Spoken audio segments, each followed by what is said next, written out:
공생의 일주일 전 주일, 오늘이죠. 부활절이 오기 전 주를 종료주일, 예수님께서 예루살렘을 나귀를 타시고 들어오실 때에 종려나무 가지를 무리들이 흔들면서 산나 다윗의 자손이여 우리를 구원하소서 그렇게 외친 것에서 우리 이름을 붙여서 종려주일 이렇게 말을 합니다. 종려가지를 흔들면서 예수님을 환영해 한 주일이 바로 종려주일입니다. 네, 예수님을 왜 환영을 했을까요? 그리고 우리도 그 예수님을 환영을 해야 되는데 왜 환영을 해야 될까요? 그럼 마지막 절에 나오는 것처럼 예수께서 들어오실 때에 호산나 다윗의 자손이여 우리를 구원하소서. 구원주로 오시기 때문에 환영을 해야 돼요. 구원주. 이 종려주일에 대해서 또 예루살렘에 입성한 이 기사를 사복음서가 다 기록을 하고 있어요. 오늘 마태복음 21장을 본문으로 택해서 읽었지만 마가복음 11장에도 누가복음 19장에도 요한복음 12장에도 기록되어 있어요. 이 사복음서에 다 기록되어져 있는 내용 중에 하나가 예루살렘에 입성한 이 주일에 이루어진 일들이에요. 이 예루살렘에 입성을 하시면서 그 입성하신 장소를와 예수님이 타신 나귀에 대해서 우리가 알면은 왜 우리가 그분을 환영하고 영접해야 되는가에 대한 이유가 좀 더 명확하게 벳바게라는 이 동네에 예수님이 들어오시죠. 제자들과 함께 예수님이 예루살렘에 오시기 전에 지나가는 그 동네가 벳바게. 이 벳바게라는 이름의 이 지명의 뜻이 뭐냐면 익지 않는 무화과의 집 이런 뜻을 가지고 있어요. 아직 익지 않는 무화과 열매, 아직 익지 않는 무화과 나무가 있는 집. 이 무화과는 예수 그리스도의 열매라고 우리는 보통 알고 있죠. 포도나무가 예수와 또 우리 성도의 사이를 연결한, 또 나는 포도나무요 예수님 자신이 또 포도나무라고 그렇게 말씀하신 것처럼 무화과 나무도 이 성도에게서 하나님의 열매를 찾으실 때 이 무화과에 대해서 이제 예루살렘에 입성하시고 첫째 날 월요일 날 하시는 것이 열매 맺지 못한 무화과 나무를 꾸짖으시는 거거든요. 아직 열매를 맺지 못해요. 그리고 열매가 아직 익지 않았어요. 익지 않는 무화과는 무엇을 얘기하느냐면 아직 성숙되어지지 않는 성도와 교회를 얘기하는 거예요. 아직 성숙되지 않은 거예요. 이 성숙이라는 단어는 그리스도의 장성한 분량까지 자라는 것이 성숙일 뿐만 아니라 우리가 그리스도 예수로 구원을 받아야 되는데 구원의 완성 지점에 가야 되는데 아직 구원받기에는 부족한, 연약한 그러한 상태를 얘기하는 거예요. 채워지지 않는 상태죠. 익지 않는 열매처럼, 익지 않는 열매가 무슨 맛이 있겠어요, 그죠? 익어야 맛있는 열매가 되는데, 무화과가 되는데, 무화과가 익으면 쫙 갈라지면서 아주 단맛을 내거든요. 근데 익지 않는 그 무화과 열매를 먹을 수가 없는 것처럼 그리스도 안에서 성숙되어지지 않는 성도와 교회의 모습을 이 벳바게시라는 이 마을의 지명을 통해서 말을 하고 있어요. 오늘 저와 여러분이 익지 않은 상태에 있다. 익지 않은 상태에 있는 우리를 익게 하시고 구원에 이르게 하시기 위해서 예수님께서 예루살렘에 들어오신 거죠. 나귀를 또 알아야 된다고 말씀을 드렸잖아요. 예수님은 예루살렘에 들어오시면서 나귀를 타셨어요. 나귀가 뭐예요? 나귀는 출애굽기 13장 13절에 가면 나귀의 생명을 대속할 수 있는 것은 어린 양밖에 없어요. 하나님 앞에 제물로 드려져야 되는데 나귀의 그 자체로는 제물로 드려질 수가 없어요. 왜 그러죠? 하나님이 예물을 받으실 때 규정이 있어요. 규례가 있단 말이에요. 흠 없는 것, 또 병들지 않는 것, 첫 것, 이런 규정 중에 하나가 뭐냐면은 정한 짐승과 부정한 짐승이 갈라져 있어요. 근데 이 나귀는 부정한 짐승이에요. 부정한 짐승이라서 제물로 드려질 수가 없는 거예요. 그래서 제물로 드려질 수 없는데 이것을 드려야 될 때는 무엇을 대신을 해야 되느냐면 양의 생명으로 대신을 해요. 그 나귀가 살기 위해서는 양이 죽어야 되는 거예요. 양이 대신 드려지는 거죠. 그 나귀가 뭘까요? 나귀는 부정한 짐승의 대표 주자예요. 짐승이라는 것은 하나님의 말씀, 하나님의 교훈을 듣지 않는 자란 말이에요. 하나님의 교훈, 하나님의 말씀을 듣지 않으니까 익어지지 않고 성숙하지 않고 하나님의 말씀대로 순종되어지지 않으니까 하나님 앞에 드려지지를 못하는 거죠. 순종이 제사보다 낫다고 그러잖아요. 순종이 제사보다 나은데 우리는 순종이 안 되어지는 존재예요. 여러분 자신을 한번 돌이켜보세요. 나는 정말 하나님의 말씀에 잘 순종이 되어지는가? 라고 물어봤을 때에 순종되어지는 부분보다는 안 되어지는 부분들이 더 많지요.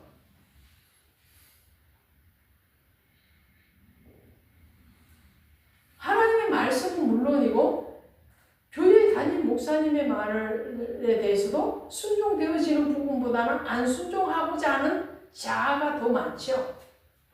부모의 말씀에도 마찬가지고. 그 존재가 뭐냐면 나귀 같은 존재. 하나님 말씀에 순종되어지지 않고 복종되어지지 않고 감사되어지지 않는 자기의 의, 그것은 세상의 의죠. 그런 의로 살아가는 나귀와 같은 존재인 나를 타시고 오신 거예요. 내가 주님을 먼저 태우겠다고 자원한 게 아니에요. 주님이 나귀를 선택을 하신 거예요. 예루살렘에 들어가시는데 벳바겟이라는 이 아직 익지 않는 무화과 나무의 집에서 출발을 하셔서 나귀를 불러오시는데 뭐라고 말씀하시느냐, 제자들에게 이렇게 말씀을 해요. 저 건너편 마을로 가면 나귀가 매여 있는 것을 볼 것이다 라고 말씀을 하시죠. 그죠? 2절 보니까 그리하면 곧 매인 나귀와 나귀 새끼가 함께 있는 것을 보니 풀어 내게로 끌고 오로라. 나귀가 지금 어디 매여 있어요? 줄에 매여 있는 거예요. 매여 있다는 것은 무슨 의미예요? 매여 있다는 것은 자유가 없는 거예요.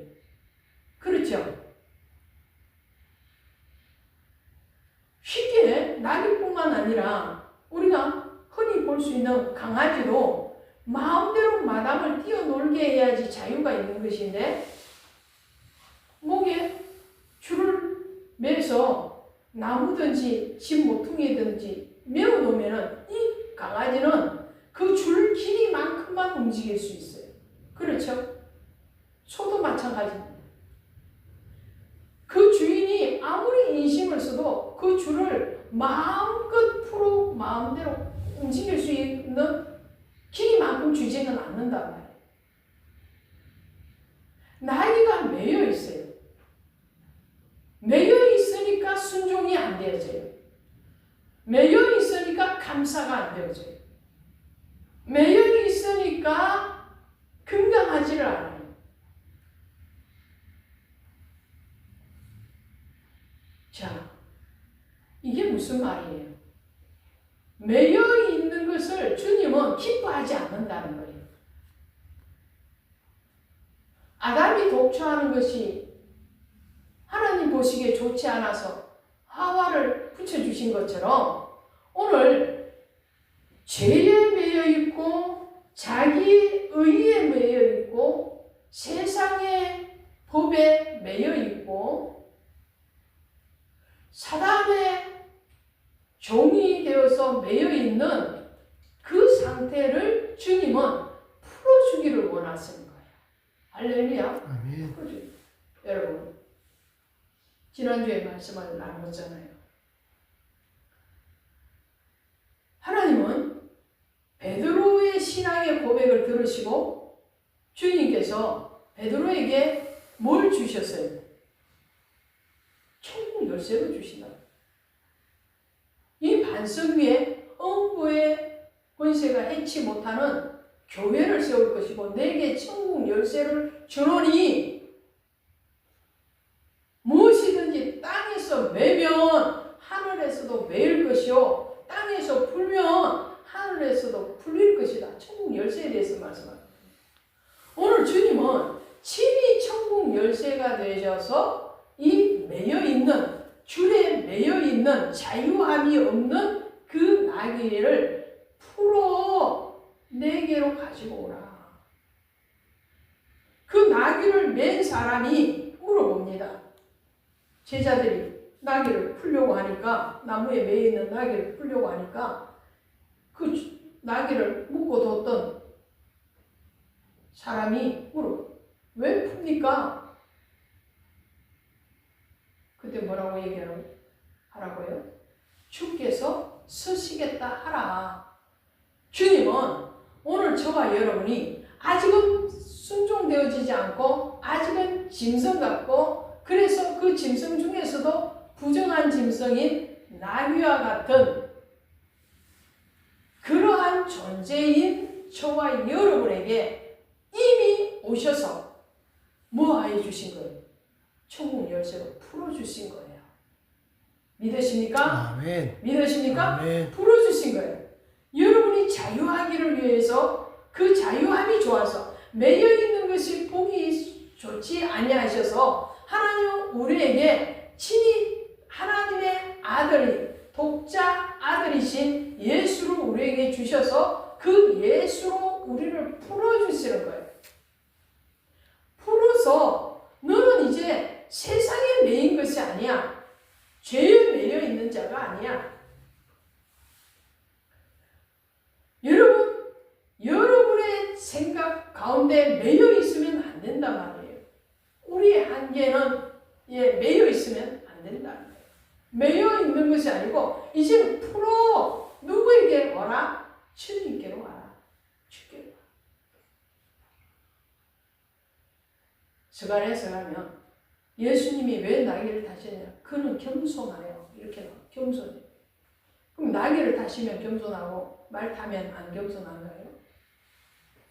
그럼 나귀보다 말보다도 약한 것이 나귀인데 나귀보다도 더 약한 게 당나귀고 당나귀보다 더 약한 것은 좀 내려가면 뭐 개가 되지 않겠어요? 그런 차원이 아니에요. 여기서 겸손하다는 것은 하나님의 말씀에 순종했다 이런 거예요. 순종하신 예수 그리스도 그분의 겸손은요 거룩하신 하나님 죄 없으신 하나님이심에도 불구하고 죄인된 인간의 모습으로 오신 겸손이에요. 할렐루야. 아멘. 인간의 모습으로 오셔서 죄인인 우리를 사용하시는 겸손이에요.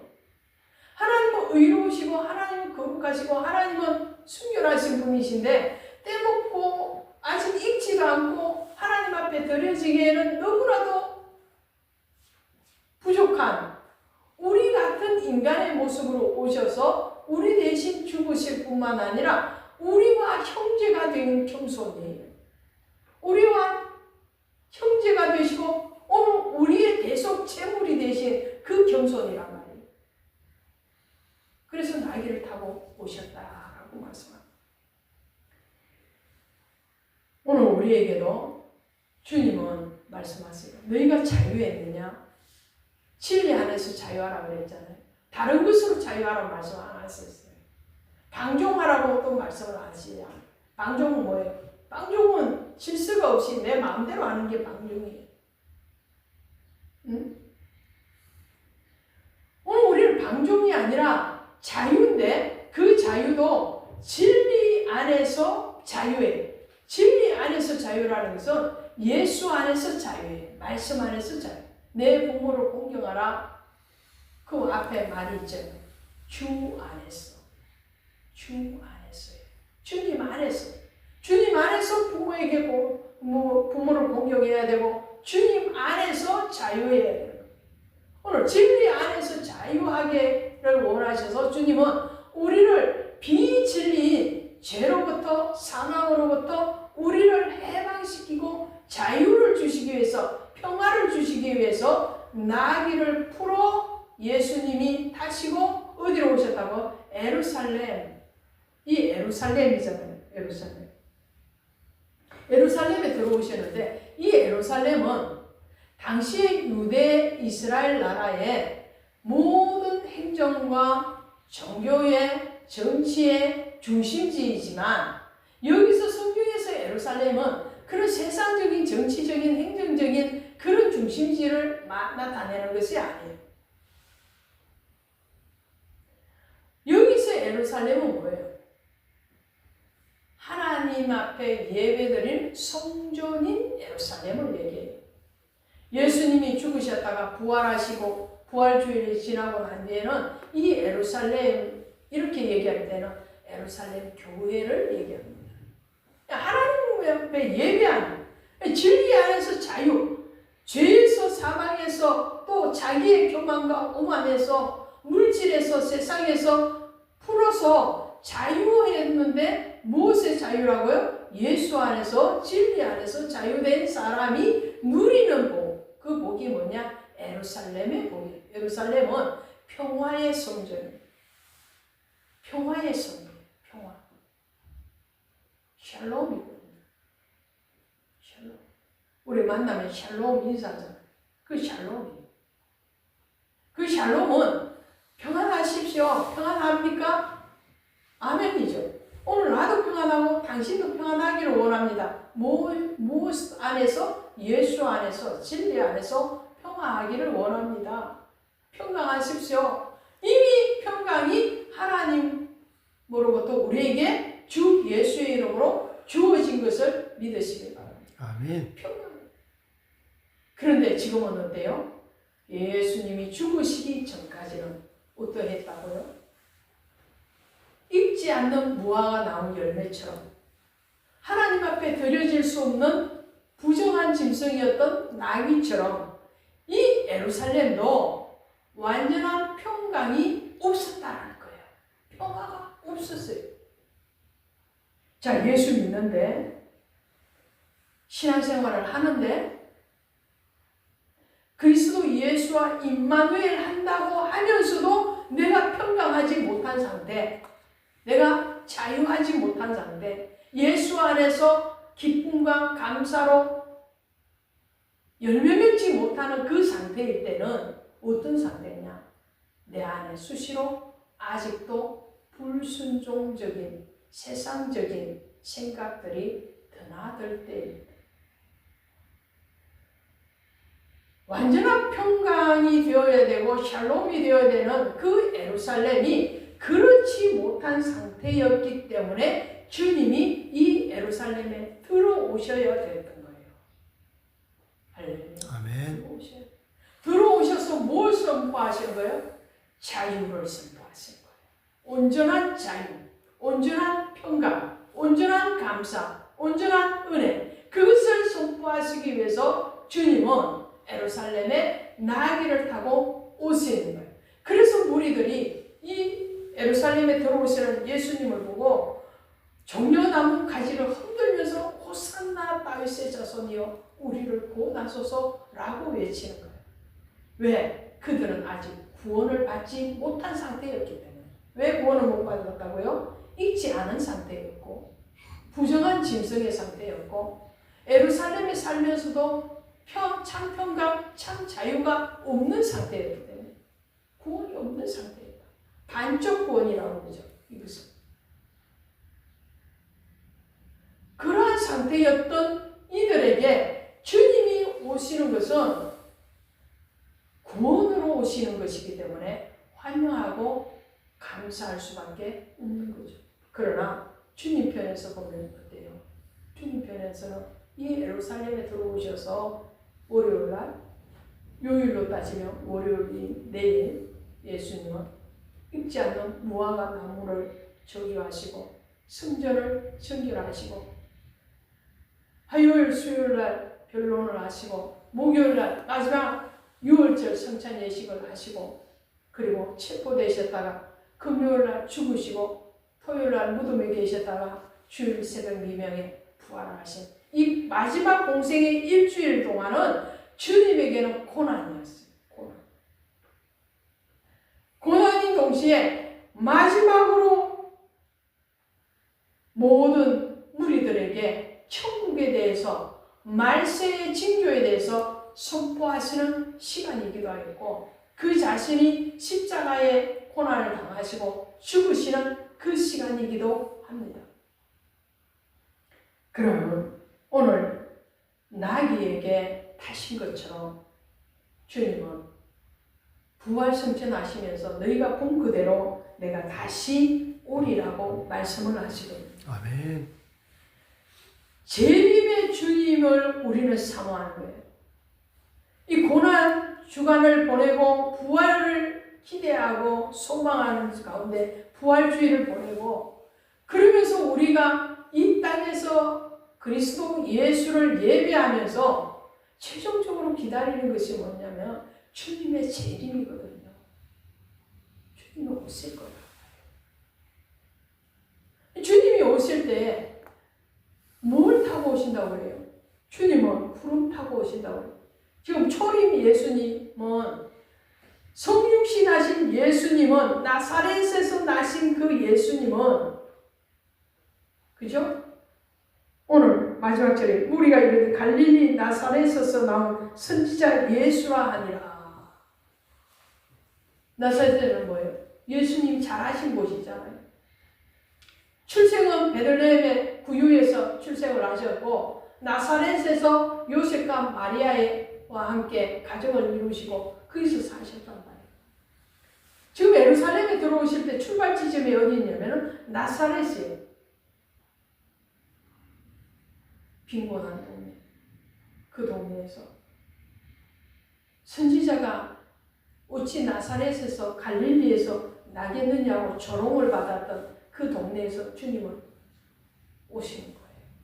가장 낮고 낮은 자리에 인간의 모습으로 오실 뿐만 아니라 인간의 모습으로 오셔서도 가장 연약한 자들과 함께 했던 그 갈릴리 나사렛에서 주님이 오셔서 초림 예수님이 예루살렘에 입성하실 때는 나귀를 타고 오셨는데 오늘 재림하신 예수 그리스도께서는 무엇을 타고 오신다고요?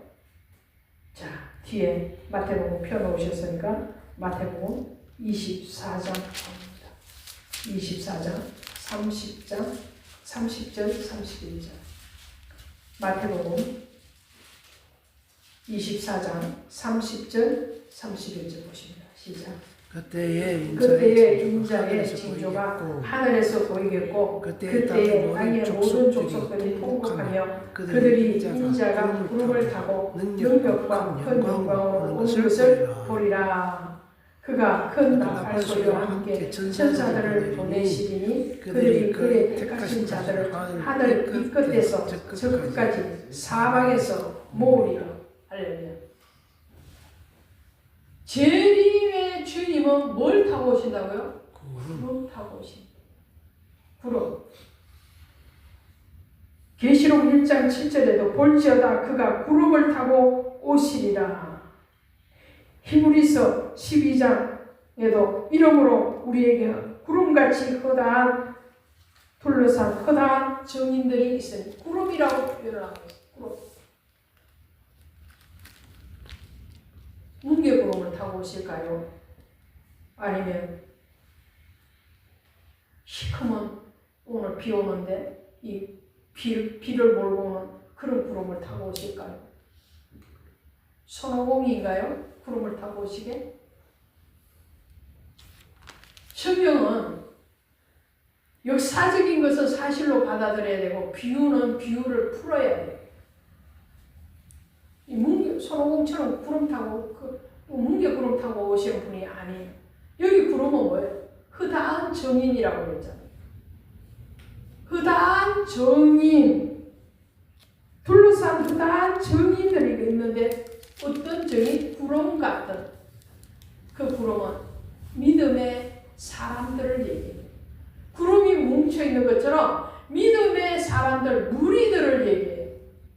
예수 그리스도를 믿고 이제는 익지 않는 무화과 열매의 집이 아니라 익은 무화과의 열매의 집, 어린 양이신 예수 그리스도의 피로 보혈로 새롭게 된 하나님의 사람들이 있는, 무리 지어 있는 것, 그것이 뭐라고요? 교회라고 그랬잖아요.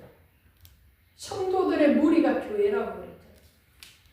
교회를 통해서 주님이 오신다는 말이에요. 예수를 믿는 무리들 속에서 주님이 오시겠다는 거예요. 오늘 저와 여러분을 타고 부활의 주님이 재림의 주님으로 오실 겁니다. 할렐루야. 아멘. 재림의 주님. 그때는 어떤 상태예요? 불완전한 상태가 아니에요. 매여 있는 상태예요. 자, 말씀을 정리하겠습니다. 벳바게시나 낙이나 예루살렘은 예수님이 예수님이 입성할 때는 다 불완전한 상태였어요. 쉽게 말을 하면 이런 거예요. 저와 여러분이 예수를 믿지만 오늘 주일 예배를 드리고 있지만 어떻다고요? 아직은 익지 않는 무화과처럼, 아직은 성숙하지 않는 성도들이고, 하나님 앞에 거룩의 제물로 드려져야 마땅함에도 불구하고 거룩하다고 말을 하기에는 조금 부족한 상태. 맞죠? 아멘. 인정하십니까? 아멘.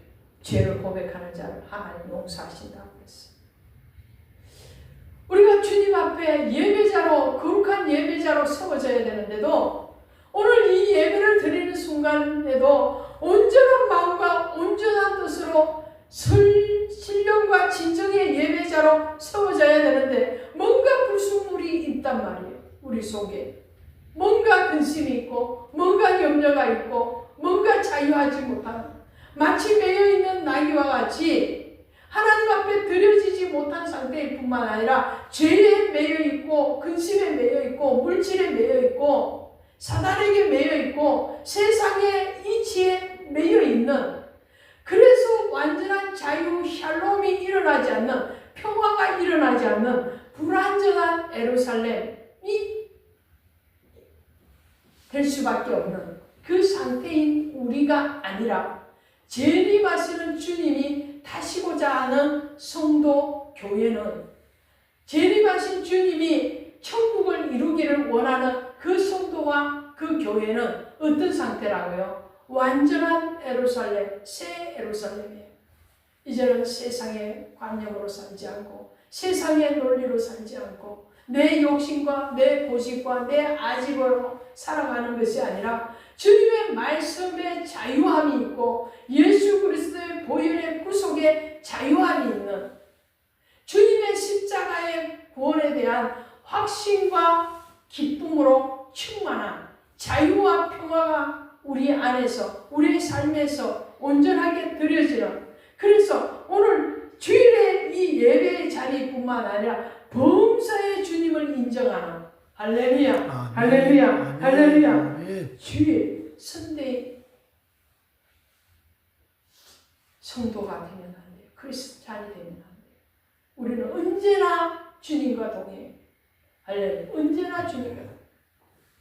언제나 무엇을 먹든지 마시든지 언제나 주님과 함께, 그 주님과 함께하는 온전한 평화가 선포되어지고 온전한 구원이 이루어진 그러한 성도와 그러한 교회를 주님은 찾아오실 것입니다. 그리고 그러한 교회들이 되어지고 그러한 성도들이 되어지기까지 주님은 끊임없이 오늘 우리를 타시고 예루살렘에 들어가시고, 그 예루살렘에서 주님과 함께 영광의 부활의 자리에 나아가기까지 동행하게 되실 줄로 믿습니다. 아멘. 오늘 주님 앞에 수임 받기를 원합니다. 아멘. 수임 받을 때 선하게 수임 받읍시다. 나귀는 얼마나 이 나귀는 복이 있을까요? 구레네 사람 시몬이 예수님의 십자가를 잠깐 졌기 때문에 그의 영광이 그의 자녀들에게 계속되어졌던 것처럼 오늘 이 나귀의 입장에서는 얼마나 큰 영광일까요?